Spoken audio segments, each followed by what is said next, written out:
زمین پر بڑی بڑی فوجیں اور ایٹم بم اپنی جگہ موجود ہیں، لیکن دنیا کی اصل طاقت ان 14 چھوٹی لکیروں میں قید ہے۔ ان کو چوک پوائنٹس کہا جاتا ہے، یعنی وہ راستے کہ اگر یہ رک جائیں تو دنیا کی معیشت سانس لینا بند کر دے گی۔ ان میں سے ایک راستہ وہ ہے جہاں سے دنیا کا 30% تیل گزرتا ہے، اور ایک وہ جہاں ایک چھوٹی سی چنگاری بھی فوراً تیسری عالمی جنگ شروع کر سکتی ہے۔ آج ہم ان 14 دروازوں کا سفر کریں گے اور سمجھیں گے کہ اصل میں دنیا کا کنٹرول کس کے پاس ہے۔ ڈیکوڈ ریئلٹی کی ویڈیوز میں آپ کو دوبارہ خوش آمدید۔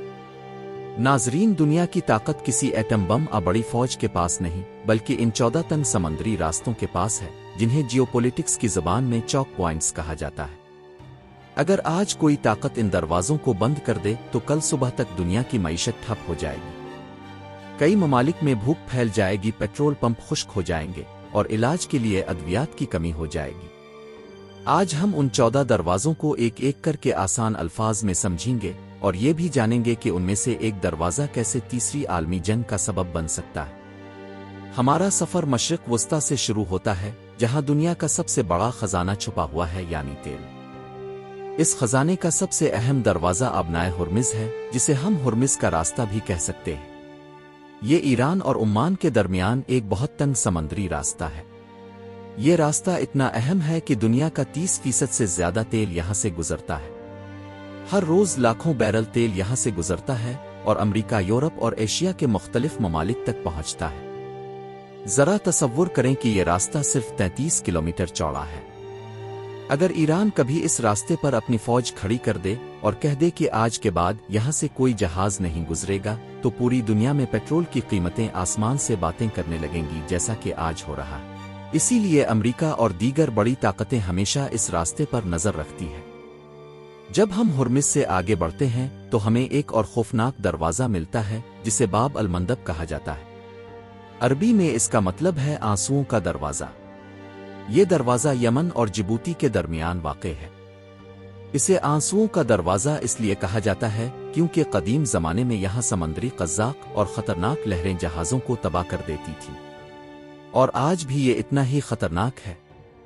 اپنے خبروں میں ضرور سنا ہوگا کہ یمن کے حوثی اس راستے سے گزرنے والے جہازوں پر حملے کر رہے ہیں۔ اس راستے کی اہمیت بہت زیادہ ہے کیونکہ ایشیا سے یورپ جانے والا ہر جہاز اسی تنگ راستے سے گزر کر بحیرہ احمر میں داخل ہوتا ہے۔ اگر یہ دروازہ بند ہو جائے تو جہازوں کو افریقہ کے گرد لمبا سفر کرنا پڑے گا، جہاں انہیں خطرناک لہروں، اضافی ایندھن کے کروڑوں ڈالر اور ہفتوں کے سفر کا سامنا کرنا پڑے گا، اور آخرکار یہ تمام قیمت عام لوگوں سے مہنگائی کی صورت میں وصول کی جائے گی۔ باب المندب سے گزرنے کے بعد جہاز بحیرہ احمر میں سفر کرتے ہوئے سیدھا نہر سویز تک پہنچتے ہیں۔ نہر سویز دنیا کا تیسرا سب سے اہم دروازہ ہے۔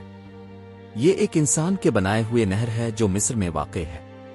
یہ نہر بحیرہ احمر کو بحیرہ روم سے جوڑتی ہے۔ اس نہر کی وجہ سے جہازوں کو افریقہ کا لمبا چکر نہیں لگانا پڑتا۔ آخری بار دنیا کو نہر سویز کی اہمیت اس وقت سمجھ آئی جب ایک جہاز ایور گیون یہاں پھنس گیا تھا۔ یہ راستہ صرف 6 دن کے لیے بند ہوا، اور ان 6 دنوں میں دنیا کی معیشت کو $4 ارب کا نقصان ہوا۔ کروڑوں کا سامان، خوراک اور ضروری مشینری سمندر کے بیچ میں پھنس گئی تھی۔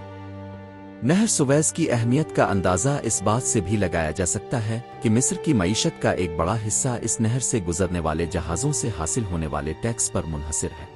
یہ ایک ایسا دروازہ ہے جو مشرق اور مغرب کے درمیان تجارت کی ریڑھ کی ہڈی کا کام کرتا ہے۔ اب ہم یورپ کی طرف بڑھتے ہیں اور آبنائے جبرالٹر پر آتے ہیں۔ یہ وہ دروازہ ہے جو بحر اوقیانوس کو بحیرہ روم سے جوڑتا ہے۔ یہ راستہ اسپین اور مراکش کے درمیان اتنا تنگ ہے کہ آپ ایک طرف کھڑے ہو کر دوسرے بر اعظم کو دیکھ سکتے ہیں۔ تاریخ میں اس راستے پر ہمیشہ بڑی جنگیں ہوتی رہی ہیں، کیونکہ جو اس راستے کو کنٹرول کرتا ہے وہ یورپ اور افریقہ کے درمیان آدھی تجارت کو کنٹرول کرتا ہے۔ آج برطانیہ اس دروازے پر کنٹرول رکھتا ہے اور وہاں ایک چھوٹا فوجی اڈا بھی بنایا ہوا ہے۔ اگر جبرالٹر بند ہو جائے تو بحیرہ روم ایک بند جھیل بن جائے گا، اور آدھے سے زیادہ یورپی ممالک کا باقی دنیا سے سمندری رابطہ ختم ہو جائے گا۔ جب ہم بحیرہ روم میں مزید آگے بڑھتے ہیں تو ہمیں ترکی کے 2 اہم دروازے ملتے ہیں، آبنائے باسفورس اور داردانیلس۔ یہ دونوں دروازے بحیرہ اسود کو بحیرہ روم سے جوڑتے ہیں۔